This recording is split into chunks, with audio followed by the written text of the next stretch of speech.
Good afternoon. I am deeply honored to say a few words of Tim Boyd, who has served as International President of the Theosophical Society since 2014. With a background in public affairs and lifelong dedication to spiritual service, Tim's leadership reflects both wisdom and compassion. Having joined the Theosophical Society in 1974, his early work centered offering teachings on the ageless wisdom, meditation, and healing. His leadership has extended across many facets of the Theosophical Society, including his presidency of the Theosophical Order of Service in the United States and the president of the TS in America, and now as international president of the TS and TOS. By the way, he is also the head of, is it the protector? Of the ITC Naarden, International Theosophical Center of Naarden in the Netherlands, and of the Crotona Institute in California. As an international president, one is the head of these theosophical centers. Am I right? Keep going. You're right on most things. Make it feel better. Okay. Well, I know that he has given many wisdom sentences to people whom he is not aware of, but which do reflect their life, and one has been mine.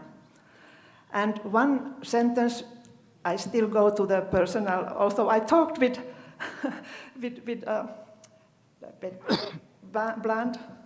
David about how to introduce Tim, and he mentioned two eyes,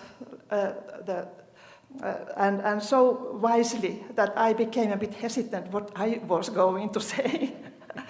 You know, we have to listen these our appreciated theosophists whom we really respect, like Michael Gomes and all of you here. So anyway, I still want to say the one sentence which made an impact to me from Tim. It is a sentence, don't think too much. It's really, this is true, because when he asked me to, 11 years ago, to be the international secretary, he knows how I hesitated it a few months. And then in the European Congress in Paris, after I walked away from the table where he was, we had some discussion.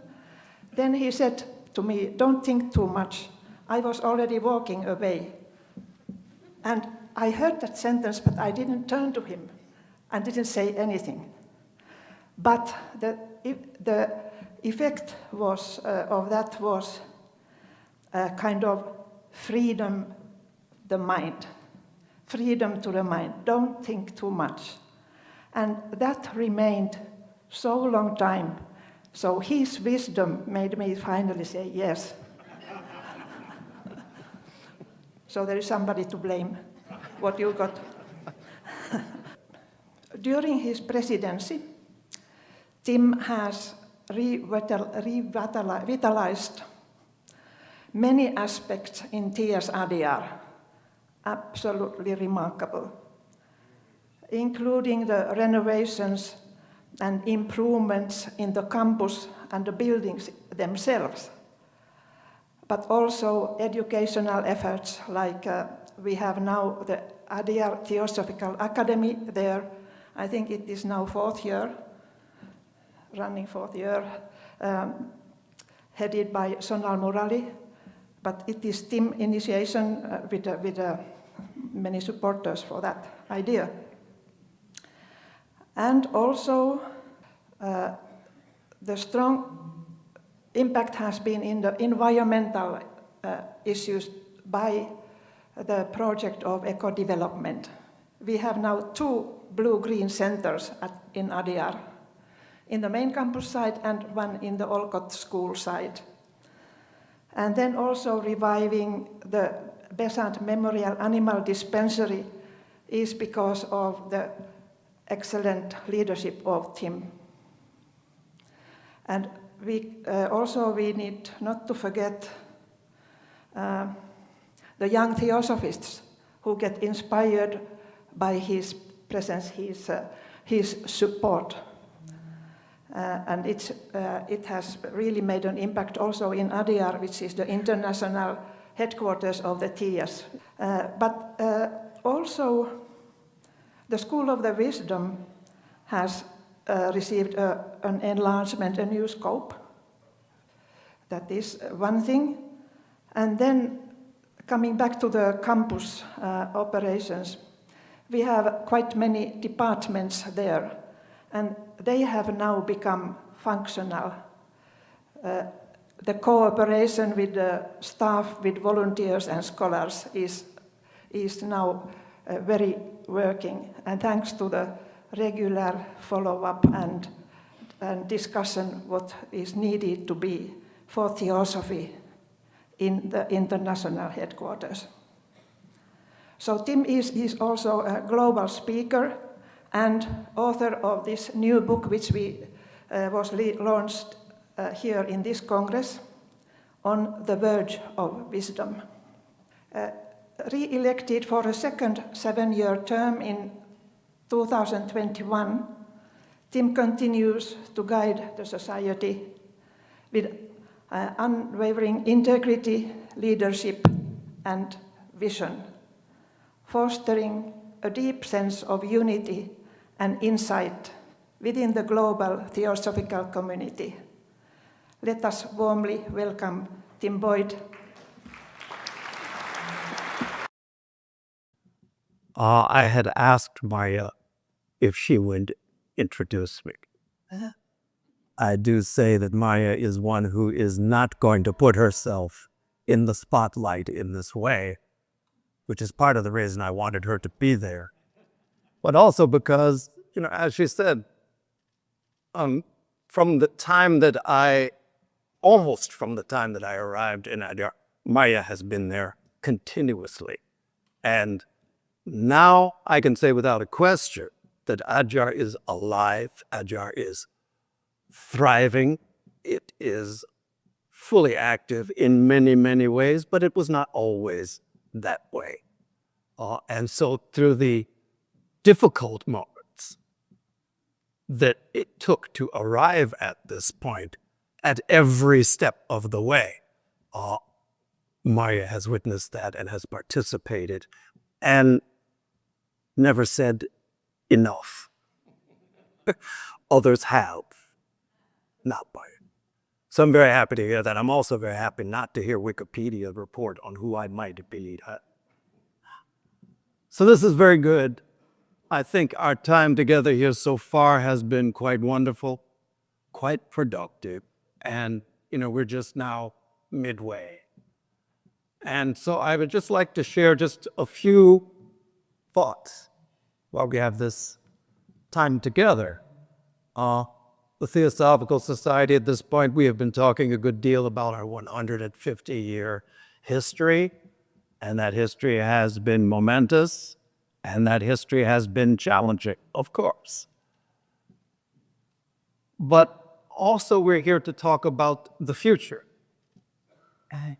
The past necessitates a future, and it also concentrates on the moment we find ourselves now. There's this expression that probably all of us are aware of. In a sense, it's a warning. In a sense, it's instructive. Those who fail to learn from the past are doomed to repeat it. I take it as an advice, but for those who think that human nature is static and unchanging, that's a very gloomy forecast, that the future equals the past. Rupert Sheldrake, member of the Theosophical Society, also a noted scientist who thinks on an alternative pathway, once was asked, why are things the way they are? Loved his response. Things are the way they are because they were the way they were. Which is humorous, but in the absence of the introduction of some factor that shifts the energy, shifts the momentum of a thing, it continues. You want to know what the future is? Take a look at what you're putting into the waters right now, in the present. So the idea is about learning from the past.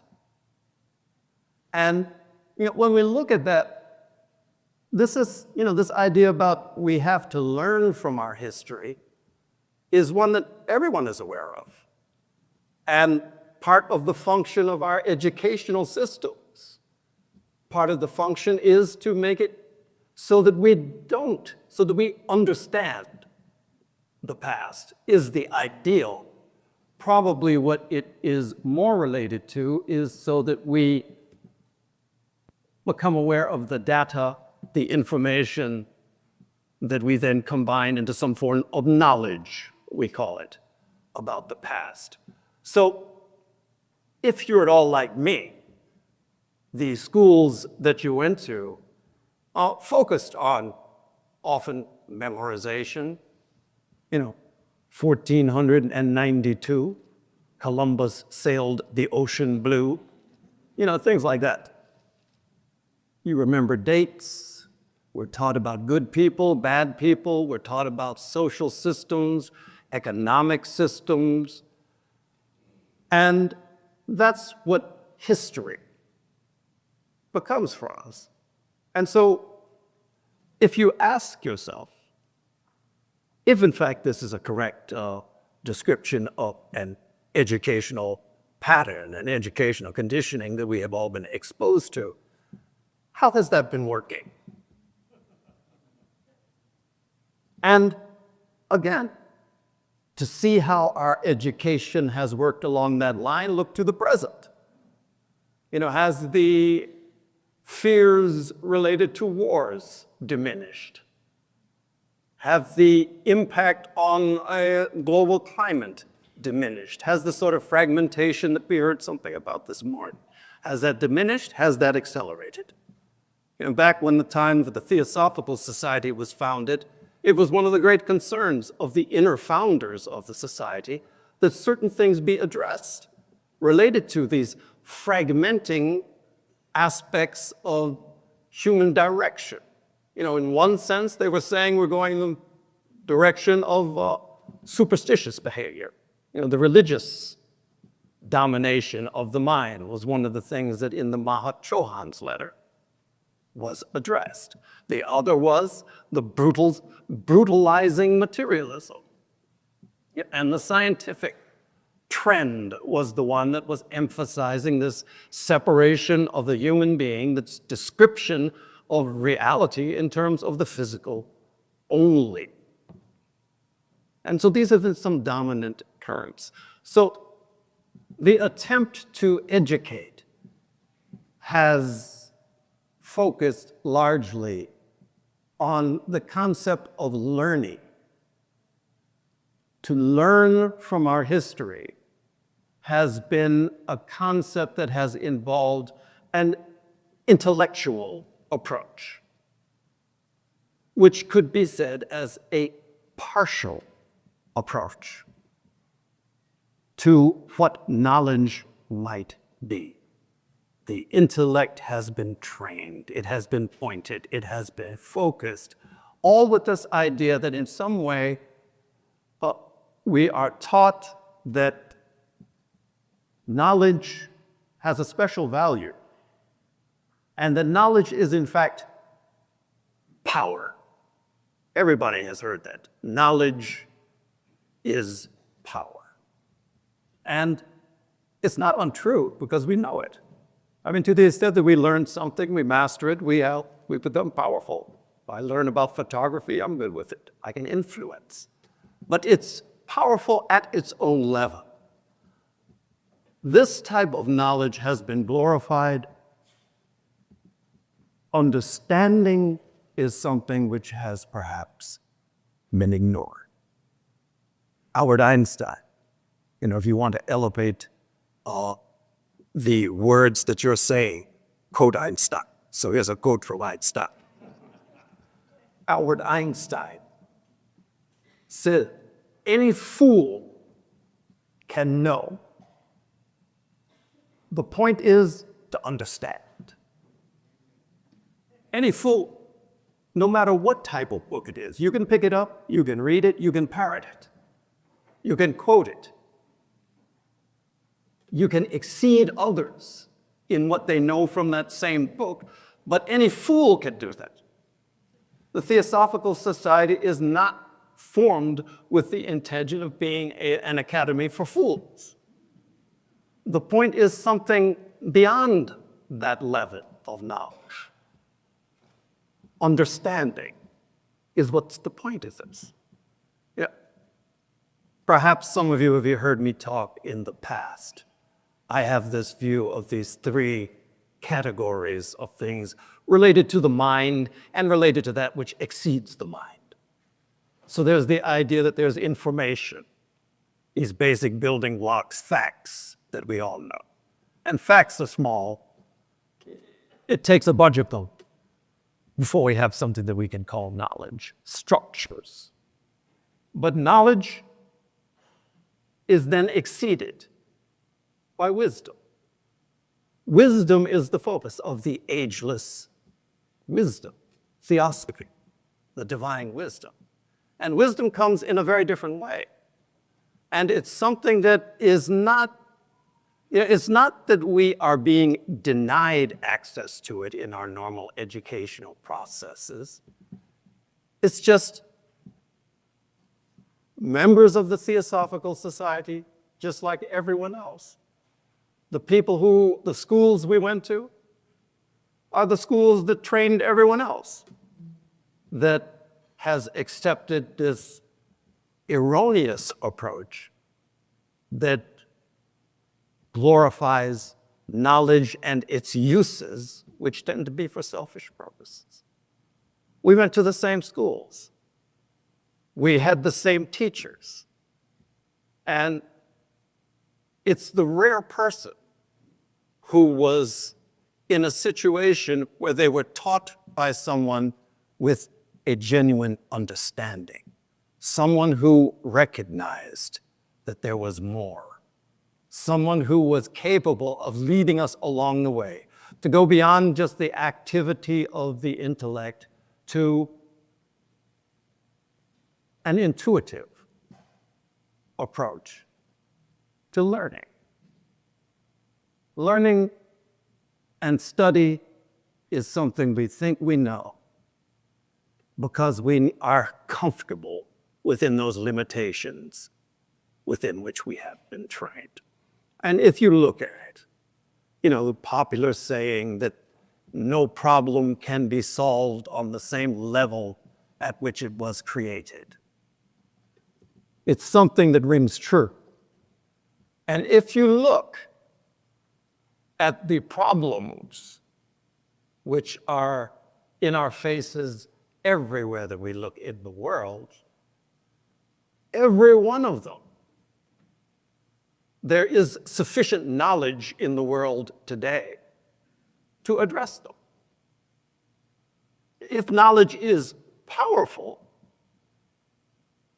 why is it that the obvious inequalities that occur in all of our societies are fostered and proliferated? Why is it that you live in a world where basically you are poisoning the water that you drink? You are destroying the life forms that have participated with us in this created environment from its beginnings,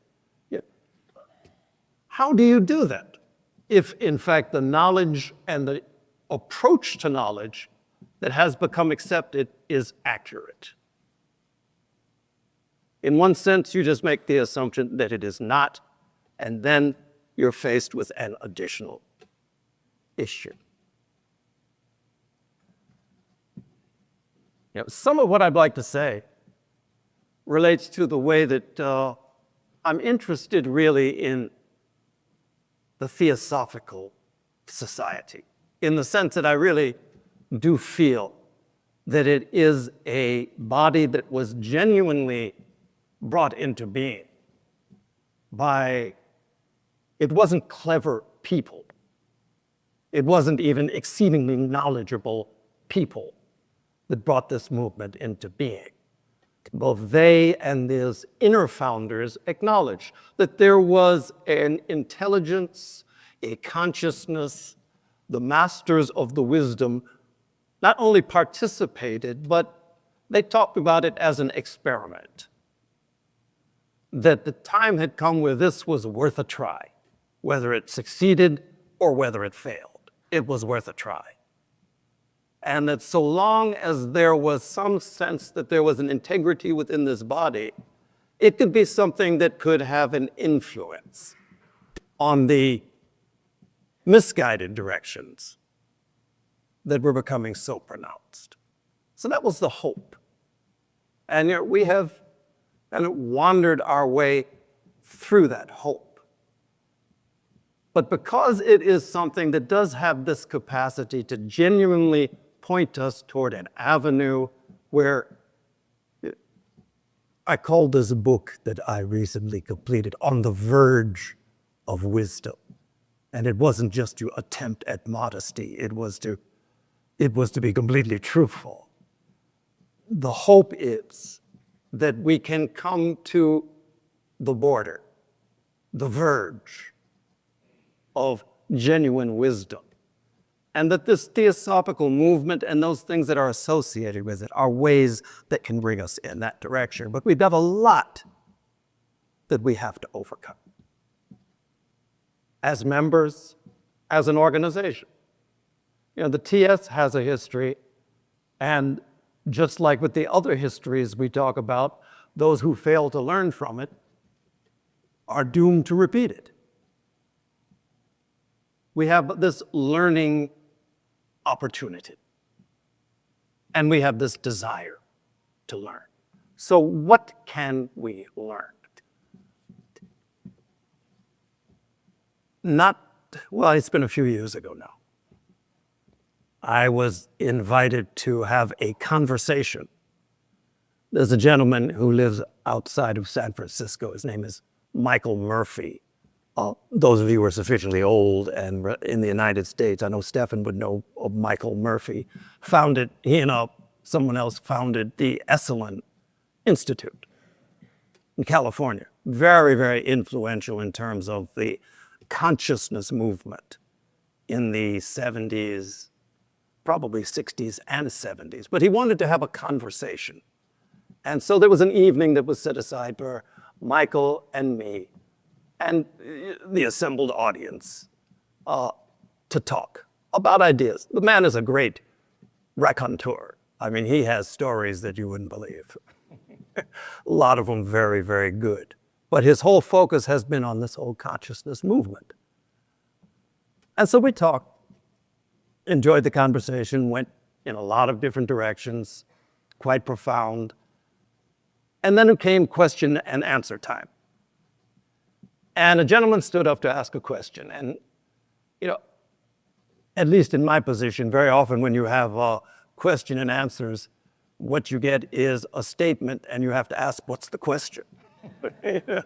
And oftentimes they're quite extended statements. But in this case, the question came from someone who was clearly well-versed in the Theosophical Society's history. And really, it was two questions.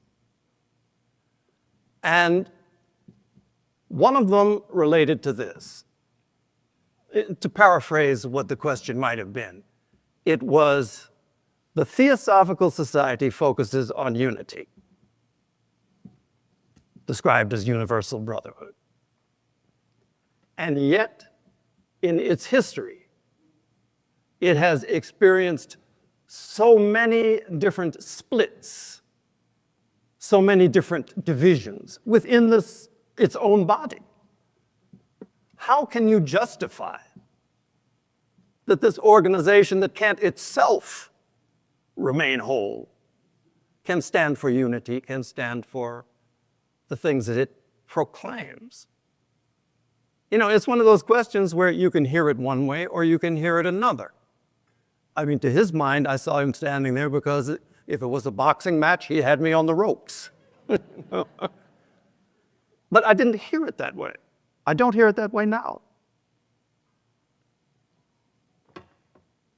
So in my answer to the question, it would be the answer I would give here.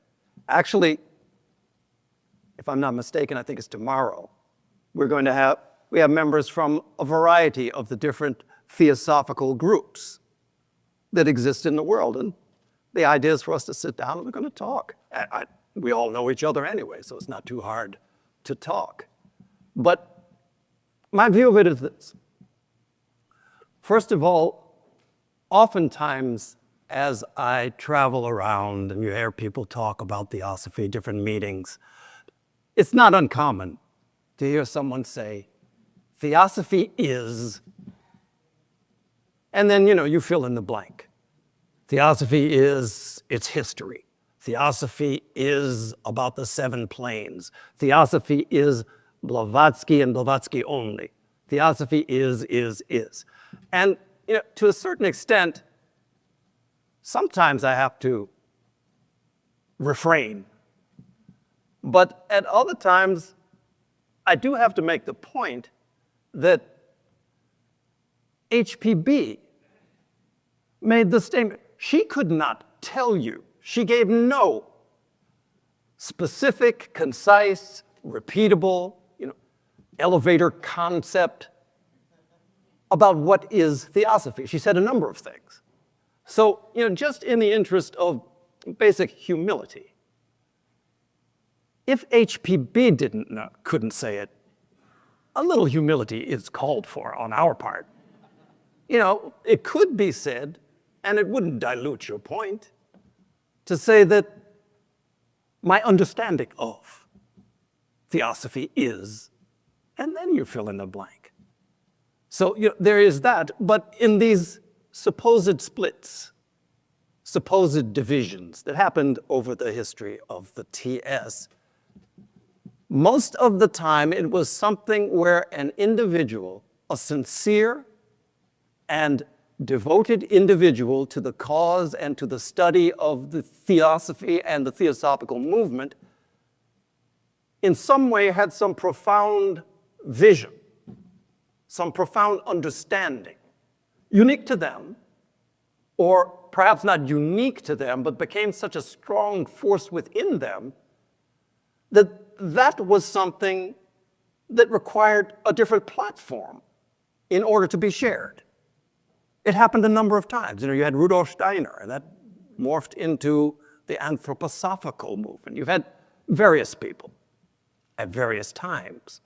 But again, in answering to the gentleman's question, my sense is this, that these things that are being regarded as splits, as divisions, in fact, were the broadening of this theosophical movement. There were more voices to speak on specific aspects of this one universal truth. No one could say the whole thing. So, a tree, it's a seed. If it remains a seed, it's not a tree. As it puts down roots, as it puts out branches, is that branch separate from the tree? That was my thought for that gentleman's question. His second question, but I share these because of this. These, in some ways, these two questions that he asked in many ways crystallized some of the points where there is attention needed on the part of people as individual members and on the part of a Theosophical Society. Second question was that so much of the, first of all, the foundation of the Theosophical Society and so much of the teachings related to theosophy relate back to masters of the wisdom. And then he went on to say how masters of the wisdom, which only a few people in the Theosophical Society's history can report to having met, few in the past, none in the present, and yet you can build a whole movement around this. This was the second point. In At the Feet of the Master, there are a number of lovely things, wonderful things that are said. One of them is this. It says, you must trust in the Master, you must trust in yourself. But then it says, if you have seen the Master, you will trust in him to the uttermost, through countless lives and through countless deaths, if you have seen the Master. So, at one point, in the historical documents that we had, there was a number of people.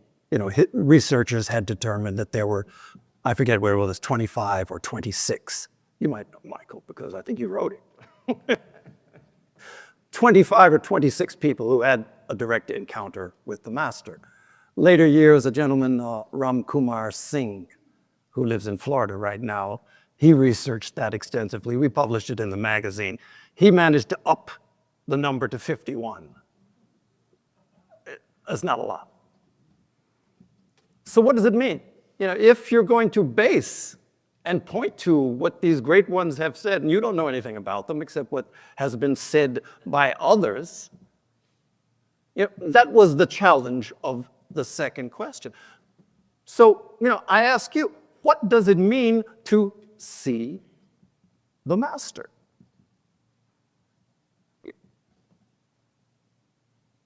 In HPB's time, during her life, from her youth until I forget the age, I think maybe she was in her 20s, she had visions of her Master repeatedly. But in terms of a person standing in front of her that she could touch and she could confirm the reality on the physical level, didn't happen. In her 20s, she was in London. And while she was there, she was in a thoroughfare, a street in London, and a parade was coming by. And it was a procession that included princes, Rajput princes from India. And she was one of the people standing watching. And as she watched, she looked, and here this person she had seen from her earliest youth, her Master, was there in that procession. And HPB, being HPB, it was her emotion to rush forward and throw herself at his feet. But the way it was described, he did something, some indication. Basically, whoa. And she didn't. But here's the thing. So she saw her Master in a physical body for the first time. But, if you think about it, she wasn't the only one. There were hundreds of people lining the street, watching this parade go by. Hundreds of people who saw the Master, but to them he was an interestingly attired prince from a very foreign and exotic place. They saw the Master. Clearly, that's not what is being spoken about. If you have seen the Master, you will trust him to the uttermost. No. Personally, I have not seen Buddha. I have not seen Jesus. I have not seen Krishna. But I have seen them. I have intuitively the reach, the touch, the expression, the character has been seen through their teachings in a way that they are as real, more real than, someone in a physical body. Well, I think it was Ralph Waldo Emerson made the point, who you are speaks so loudly I can't hear a word you're saying. Who and what you are. We have this capacity to see and to hear and to know at levels that exceed physical sight. We know this. We're willing to allow that to take back seat because, as I say again, we have been trained in a specific way. And we have been trained by people who don't know themselves. I heard someone say this in a very, it's a little harsh the way they said it, that all of us have been trained by failures. It's harsh. But the people who have had our best interest at heart, I don't deny. But you cannot teach what you do not know. You cannot give what you do not have. And so that's been the background in many ways. So for us as a theosophical society, this gentleman, in a way, crystallized some of the issues that in many ways we face. I mean, if we're talking about our role in shaping the future, if we're talking about learning from the past, I don't feel it would be inaccurate to say that in many ways, one of the things that the Theosophical Society that has been a source of suffering within the TS has been our dependence on externals. The need that we somehow have for our idea of a physicalized master, not a consciousness that is associated with a body, is not enough. But we have to have that. The phenomena that have occurred throughout time, that's something that to us seems to be of great value. It points to something, but it's like a finger that points at the moon. It's not the finger that's important. Follow it. And so that's what's being asked. So this dependence, in many ways, on externals is something that we address through our ever-increasing capacity that we cultivate to connect ourselves with this intuitive capacity that was spoken of by our speakers this afternoon. And that's the hope that this theosophical movement provides. Its history is great. If you can learn it through its history, that's wonderful. But in every case, it's pointing us to try to open, become aware of, become accepting of our own intuitive capacity, our own capacity to understand, to see, to know. But we resist that somehow. So we learn, and the Theosophical Society and us as members, our aim is to learn, to grow, to know, to dare, to be silent.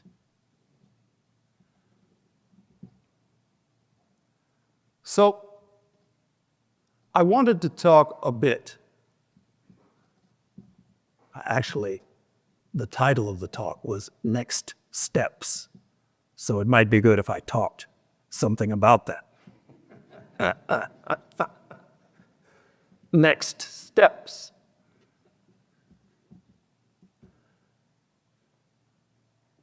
So, if you will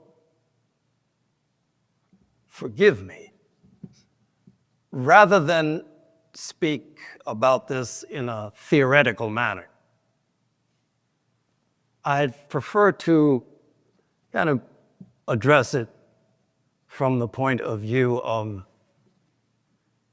my own experience, but specifically my own experience with these next steps and the process involved in connecting ourselves with that. That has been the experience of myself, Marja, others in Adyar. Let me give you two quotes that might kind of season our conversation. First one is this. It's a quote from the Mahatma Letters, and it says, "We advise, we do not order, but we do influence people." The masters advise, they don't order, but they do influence people. We'll talk a little bit about that, but of course that is dependent on people's willingness and availability to be influenced. Second quote is a quote from Rumi. I love Rumi. Oh, if you don't, you can leave now. No, we're not that drastic. But in one of his poems, he says this. He says, like a fresh idea, 100 euros. No.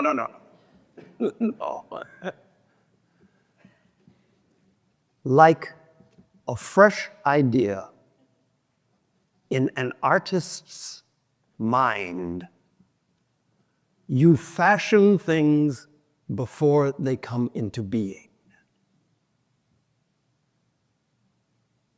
Those of you who are artists or in any way creative, which we all are, you perhaps get the sense a fresh idea in the mind of an artist is this point where this fashioning process begins. But it's not speaking about specifically us, but like a fresh idea in an artist's mind, you fashion things before they come into being. So, as I said, I would prefer to talk about how these things might relate to the experience of connecting with those forms that have been fashioned, but which have yet to come into being, which is a process in which I feel we have engaged with a good deal of success. I mean, you don't really want to apply the word success to this, but it has been something where the connection and the understanding of the how-to aspect of it, that's what I'd really like to share with you. Now, because very often, in all of the theoretical realms that we all live within, if you're a member of the Theosophical Society, you understand theory. You understand the ideas behind the multi-layered, the multi-dimensional nature of the universe of ourselves. You know, these 7 planes, how they interact, all of those things. But then oftentimes when we talk about, the why of being a theosophist, Theosophical Society, at least in Blavatsky's words, was founded for a purpose. That purpose being to make it known that such a thing as theosophy exists, which is an idea that I always thought was rather strange. how is it that making it known that something exists is the purposeful, thank you, I've got two. How is that the purpose, and what does that accomplish, is what I used to kind of struggle with. Over time, these things become a little bit clear. That there is a certain power, there is a certain transformative power in association with ageless wisdom, divine wisdom, that it has a capacity to inhabit us and to transform us. So that was what was said. But for us, the how-to part of it is often where we find ourselves casting around for various forms of advice, various forms of direction. We know about practice. There is the need for practice. Study, meditation, service is one way of putting it. My particular approach on those same words, I feel that because those words have been used so extensively, very often we get to the point that we feel as if it's sort of like a knee-jerk reaction. Study, meditation, service. Got it. But what are they talking about? For me, I have recast those terms in my own mind to something that reflects more of the nuance, more of the meaning of that, at least for me. When I talk about study, I'm not talking about mere reading or mere the study that we were familiarized with as an intellectual approach to knowledge and the supposed promise of wisdom. Wisdom and knowledge are so very qualitatively different. We know that. Study to me is the elevation of the mind. We're not just reading for facts' sake. We are reading from the theosophical point of view, to elevate, to move our center of consciousness from the level at which it is currently dwelling, whatever that level may be, to something more refined, something more exalted. And that in this study process, it is possible that through the study of theosophy, it is a possibility that we can grow into the wisdom that is theosophy. That's the hope. That in this mind activity, that it can become sufficiently refined that it approaches ever and ever nearer to the light of the intuition, to whatever you might want to call it, such that the mind can become illumined. Manasa Taijasi is like the word that we become familiar with, the illumined mind. We elevate our thought, and we do that regularly, and it becomes habitual, and our level of functioning alters to the point that when we approach a problem, we are no longer attempting to solve it on the level that it was created. In fact, at a certain point, it ceases from requiring any solution on our part. We'll talk something about that. Elevation of the mind, study. Meditation, if I say meditation, different things may come into your mind. For some, it's having your legs crossed and focusing on your breath. For some, it's repeating a positive phrase that some sage might have said. For others, it's other things. That, of course, is the practice of meditation. I took up playing flute during the pandemic. Enjoy the instrument. Don't ever ask me to play on the stage here. But and I'll tell you why. It's not that I wouldn't at some point enjoy it, at some point. But I know that if I were to ever do that once, I would be having to do that in Singapore, in New York, so we're not going there. But I enjoy it. But one of the things that goes with the practice of an instrument is that you find yourself playing scales. you find yourself doing arpeggios, you find yourself doing all of those different things, you're not playing music, but you're practicing. Your legs crossed, your eyes closed. Probably very rarely are we meditating. We are certainly practicing meditation. But, I'm always coming back to the wonderful phrase by Lama Anagarika Govinda, Tibetan Buddhist Lama, born and raised in Germany. It's a new world. But very wise man. And he was asked, what is meditation? And I always love his answer because he said, meditation is not what you think. I mean, it's clever and it's true. As long as we're engaged in that stream of thought, in producing them, in following them, that's not meditation. At the point that, not to say that it ceases, thought is always there. But at the point that we find ourselves popping above those waters is where meditation begins. So for me, when I speak in terms of meditation, I speak in terms of experimenting with quiet. Because there are too many ideas we've formed about what meditation is and might be. But experimenting with quiet is a very nuanced thing. I mean, just to sit, focus on the breath, there's a certain concentrated aspect that narrows our focus, quiets things around us. And that's a starting point.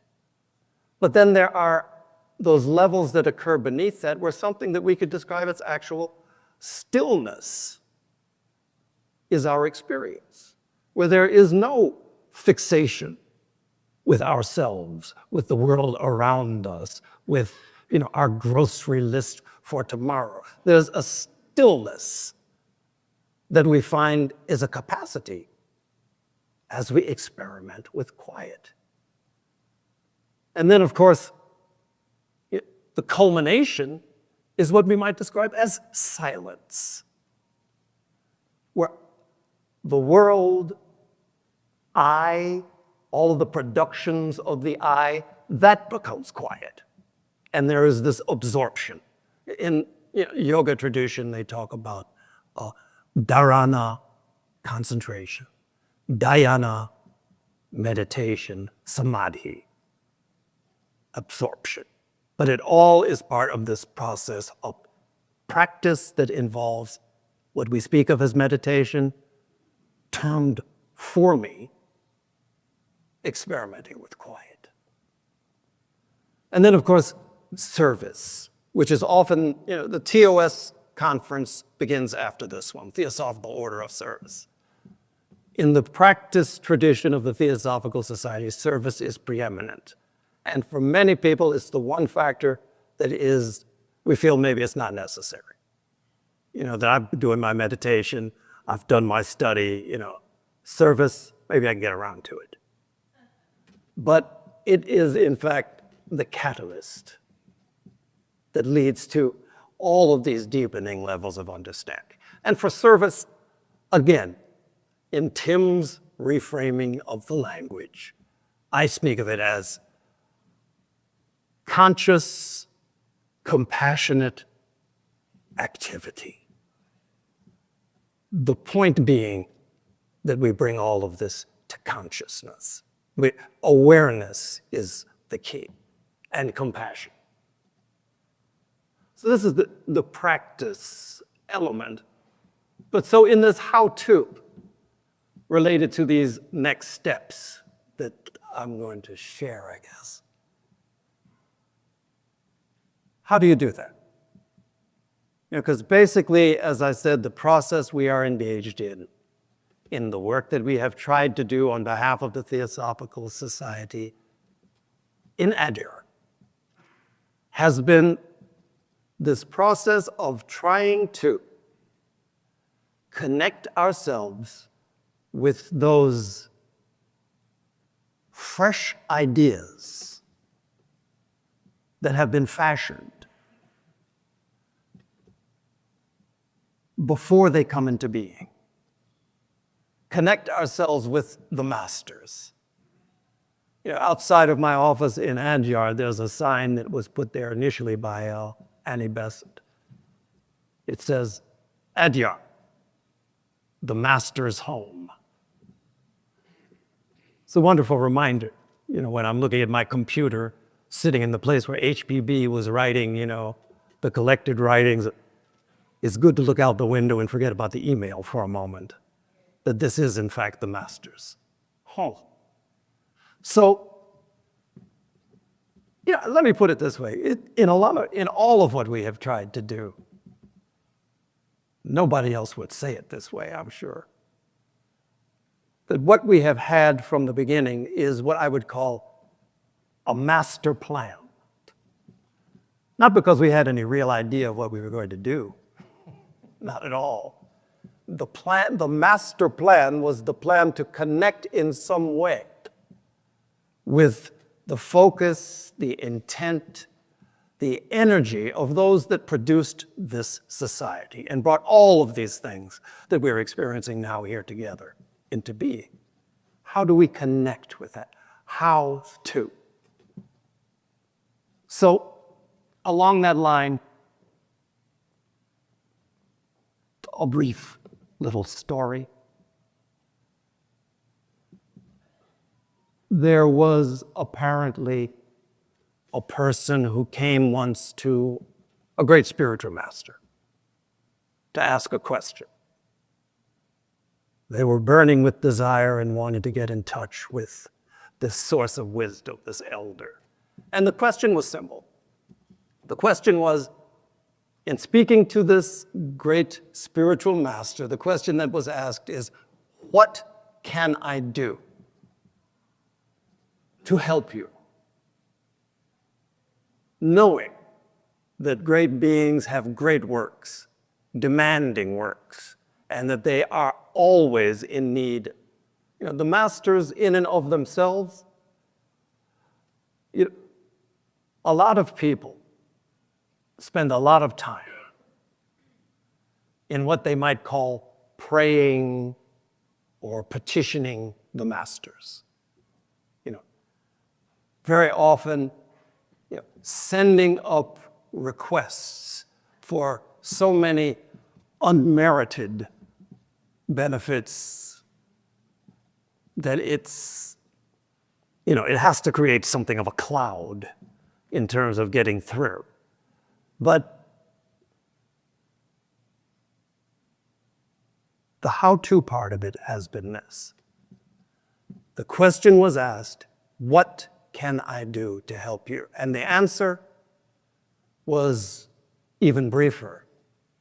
But the answer was, what can you do? What can I do to help you? Tell me, what can you do? With that as a starting point is where we began what we tried to do, have been trying to do, there at Adyar. What can we do?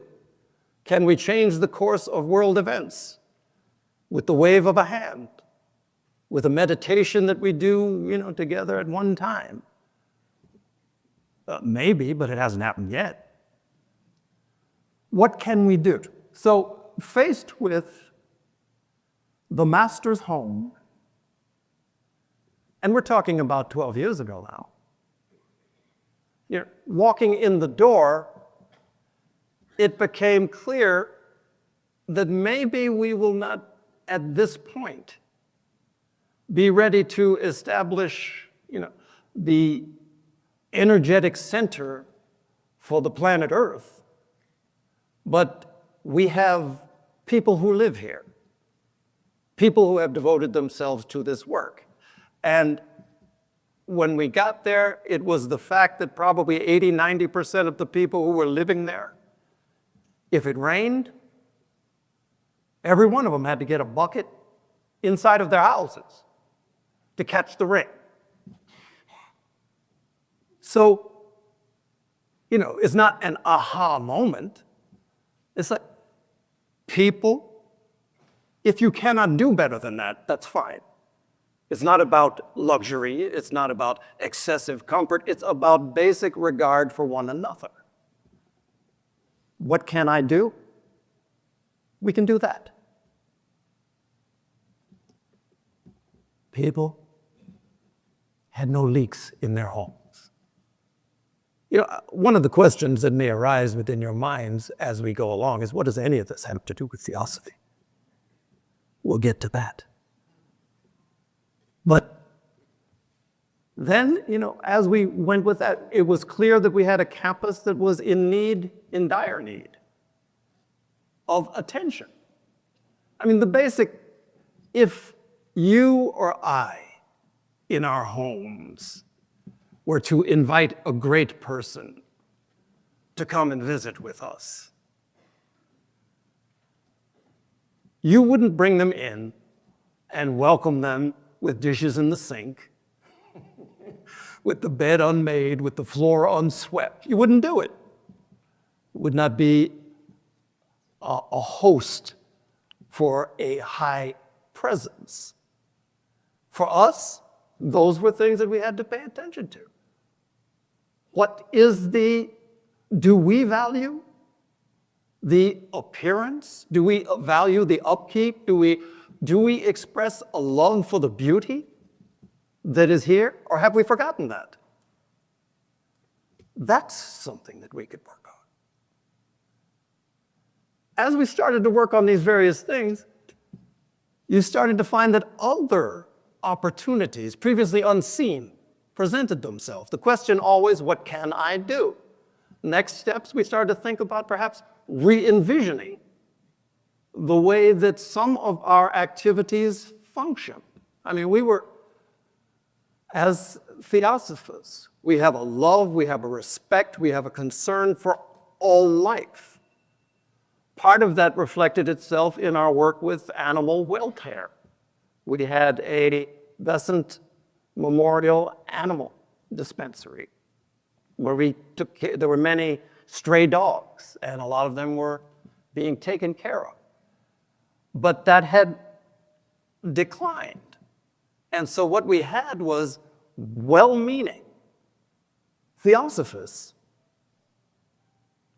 with no skills in veterinary, you know, with no background in those fields, trying to do something that we thought of as good.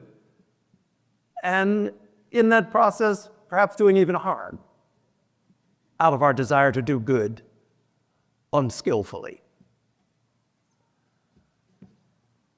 In thinking about what we can do with that, express the ideas, and before too very long, this 25-year-old young fellow, they bring him to my office.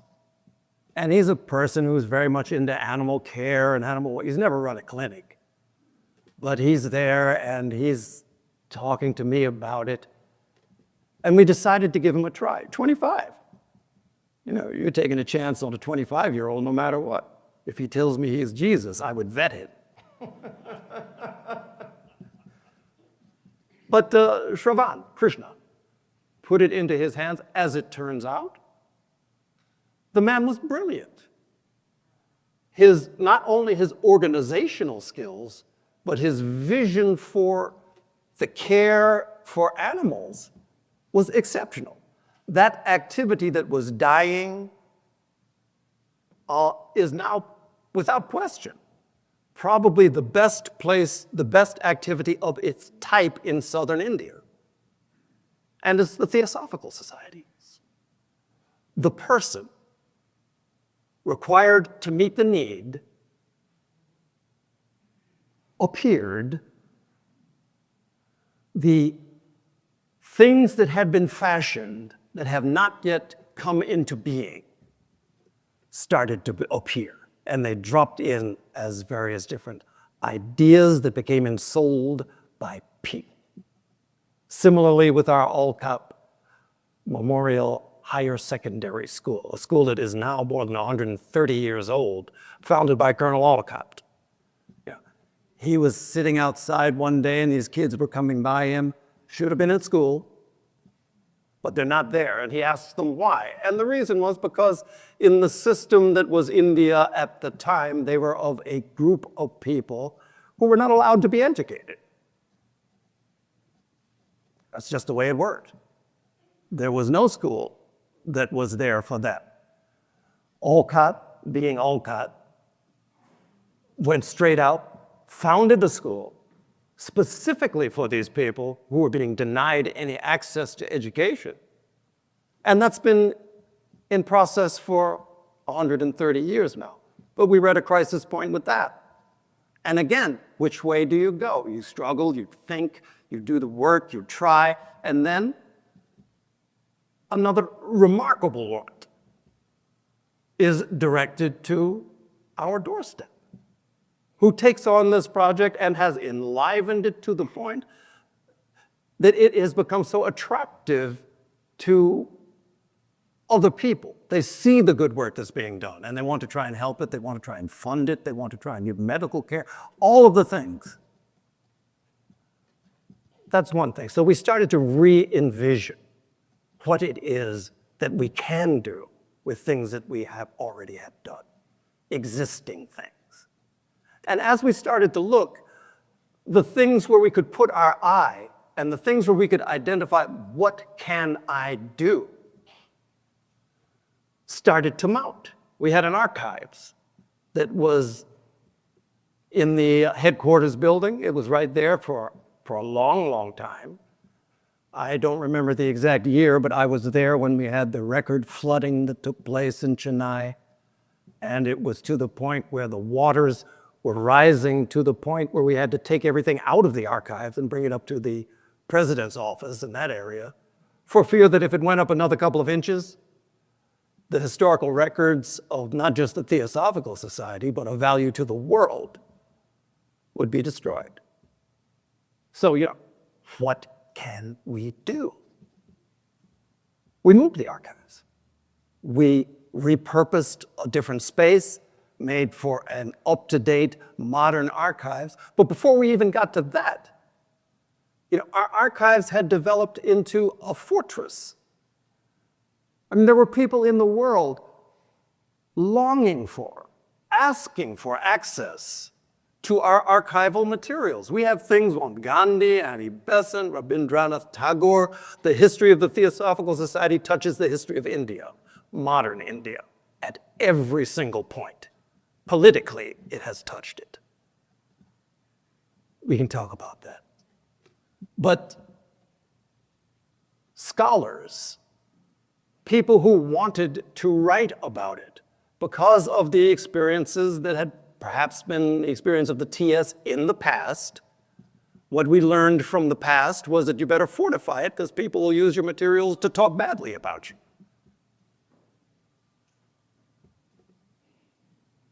First thing that we had to do, and that was with the help of Jayashree, we had to develop policies to give access, not to hide from the world, but to give access to those scholars who found it sufficiently of interest and meaningful that they wanted to take their time, their research dollars, everything, to explore the Theosophical Society's varied history. So that was the first thing. And then we moved the archive. Now there isn't a day that goes by where people around the world aren't writing papers, dissertations, books related to the history of the Theosophical Society and its impact on the world. So what can we do? We can do that. At each point, I mean, there's a list, and I'm not going to walk you through the list because it's constantly growing. But many of these things were things that were clearly impossible for us to do. And a number of crises have also arisen of a substantial nature. And in every event, what you find with these crises within the Adyar experience has been that profound things rise up that threaten aspects of this organization's function. What do you do? And what you do is everything that you can. You do the work to study, to try and understand, to try and do. But very often, my experience has been this, that whatever it is that I can do in terms of this Theosophical Society is insufficient. You know, the wolves are coming. Everything that you do. And invariably, a moment has come where from some unexpected direction, I'm not talking about a letter dropping into the room, but it's the same as that. From some unexpected direction, very often people that you didn't really know before appear and are the answer to the need. Time and time again, to the point where it becomes something that becomes an expectation. The idea being that we lived in a responsive universe. And the universe responds to a level of need that is genuine. So part of what we have done is we have been in the business of creating needs. Ever deepening levels of need, and the response has been continuous. So this is something that is a part of this process. You know, how we talk about the masters. We talk about the ageless wisdom. And yet, how do we connect ourselves? What can I do for you? What can you do? And that's a beginning point. That's the spot where we begin. I shared this at our international convention, I think last year. This idea, there was a gentleman in the United States. People who are from the United States who've been a member long enough will have known Robert Bonnell. Anybody? Robert Bonnell. Robert Bonnell was a really long-time dedicated member from San Diego, but he was also a stand-up comedian. Figure that out. But he was this guy who, when you talk to Robert, you wouldn't think he had a funny bone in his body. I mean, he was just straight, serious. But what made him so funny that he would say things, you know, very straight face. But he had this routine he would share sometimes during the course of our summer conventions. And, you know, the routine was about the Mahatma letters. You know, and so many people had received Mahatma letters. But he said, you know, he'd go into the thing with, I never got one, is what he'd say. And he'd say, you know, Betty Bland, or whoever was president at the time, John Algier, doing all this stuff, did she get a letter? No, she never got a Mahatma letter. And actually traveling around the world, you get a variety of different questions. But you know, one question I had been asked at some point was, have you ever received a letter from the master? Of course, you know, because I knew the way that they were asking the question, the answer is no, I never got one of those letters, at least not yet. I haven't checked my mail. But today, of course, based on my own particular experience, I answer that question very differently. Because at this point, my way of seeing has shifted. And to ask, have I ever received a letter from the masters? My answer would be not only yes, but yes, I have received many. And I can tell, none of them was on a piece of paper. There was no red or blue ink involved in my reception. But those letters that I have received, that I have been able to read, even now as they are being written, many of those come in the form of people. And many of those are sitting here in this room. People who, in effect, were precipitated into our midst, and people who were able to take on different needs within this theosophical movement, planted in the right soil, given the resources, I have watched how they have grown in ways that probably they couldn't imagine, and have brought into being things that have been fashioned but have never been brought into being yet. We have connected in that way where if you're looking for a piece of paper, you'd miss the boat. And this dependence on a physicalized expression, each one of us, what you're waiting for is to be that letter, to find yourself guided by your own intention and intuition in that place where you find yourself planted, where you find yourself taking root, where you find yourself growing into that being that can express the things that have yet to come into being. And I see it time after time. That's become the experience to the point that it's become the expectation. Things can look challenging, things can look dark, but it's coming. Mail hasn't been delivered yet. A few years ago, I was in Singapore. They were celebrating, I don't remember exactly what they were celebrating, but it was important. Very good meeting. But I was there, and I was there with Rosel. Where are you, Rosel? He said, there he is, Rosel Dobo Santos. Oh, depending on how you look at it, Elena Dobo Santos's fame is that he's her brother, or Roselmo's fame is that she's his sister. But he was there, and he spoke to the group. And I was moved. He's a moving speaker to begin with. But I was also moved because of the recognition and the tribute that he gave to Tess, his wife, who's sitting there at the table with him. I do have to say that in many ways, Roselmo's example made it difficult for me in my home. But it's something where, what I'll say is this. My wife, Livy, who's sitting here, who, when I think in terms of these letters from the masters, it's a strange story.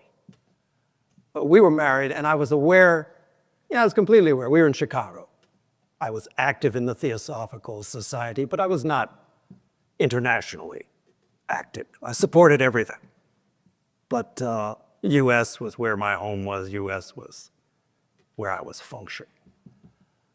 And, I knew she spoke 4 or 5 languages, languages related to Asia, South Asia specifically.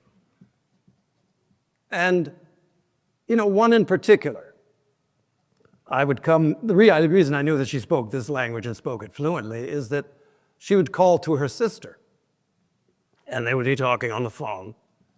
And, English is the first language of Singapore. And they'd be talking. And then I would come into the room, and suddenly the language would shift. That the language changed, and it became Tamil, which is the language of Tamil Nadu. So I said, okay, this is nice, she speaks Tamil. The uses for that in Chicago are few, quite honestly. But things go along. And here you find yourself somehow moving into the position of international president of the Theosophical Society. And you find yourself moving to the headquarters of the Theosophical Society, whose headquarters is in Chennai, in the state of Tamil Nadu, which is the one place on the planet's surface where this is completely the most useful language you could have. And we arrived there. And then again, it was a thing where, having arrived, her ability to connect and communicate with all levels of the people who are working there. I mean, you have to understand, we have 150 people working at Adyar.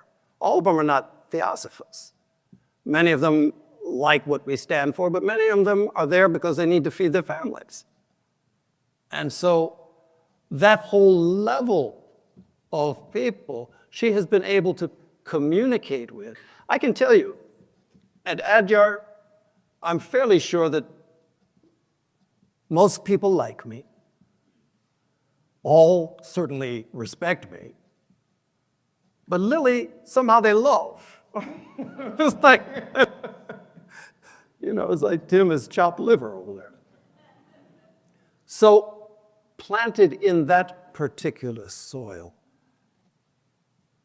again, it's something where it has had its effects with her as well, to the extent that always she has focused on the ways that we can work toward helping women, toward helping children, and her work within the vocational training, the social welfare center, the Leadbeater Chambers staffing has been really quite remarkable.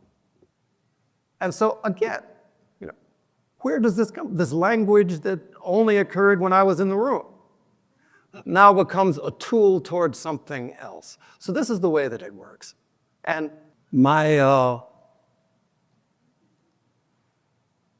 some of you will know, my mother is, at this point, she's 106.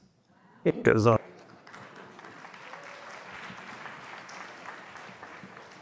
Actually, this is one of the things, part in play, but part in reality. This was one of my threats to my general counsel when I first came into office as a reason for term limits. That I come from a family of long livers, and it would be helpful if you don't allow me to stay in this position until I don't know my name, let alone anything else. But I was visiting with her recently, and she's an unusual person. You talk about someone 106 years old, what have you seen in your lifetime? She was born at the end of World War I, the Great Depression. She was an adult. World War II, an adult. People landing on the moon. The rise of social media, computer culture, civil rights in the United States, and what came before that, and what has come after.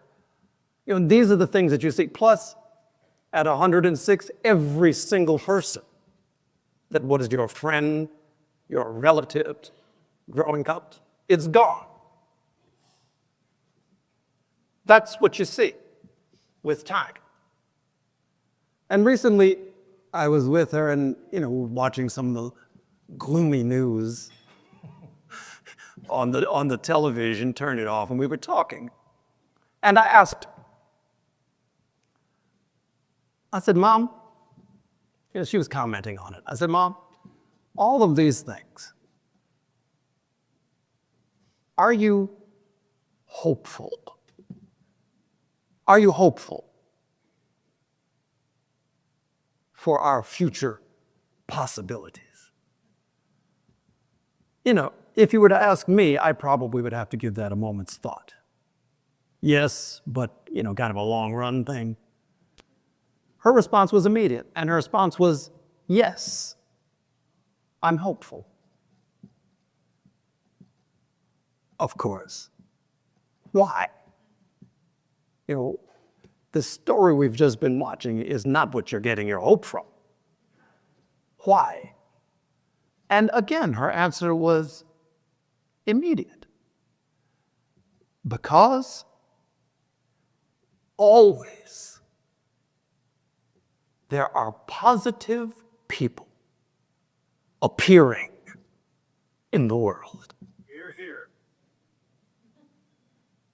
having seen all that she has seen, experienced all that she has experienced, her experience tells her over more than a century, always there are positive people appearing in the world. In many ways, this is the point of this theosophical movement. The positive people who can and will make a difference, who can utilize the how-to of doing what you can do, regardless of what it is, will make the difference. Aristotle made the comment, for the things that we learn by doing, for the things that we must learn before doing, we learn by doing. Yes.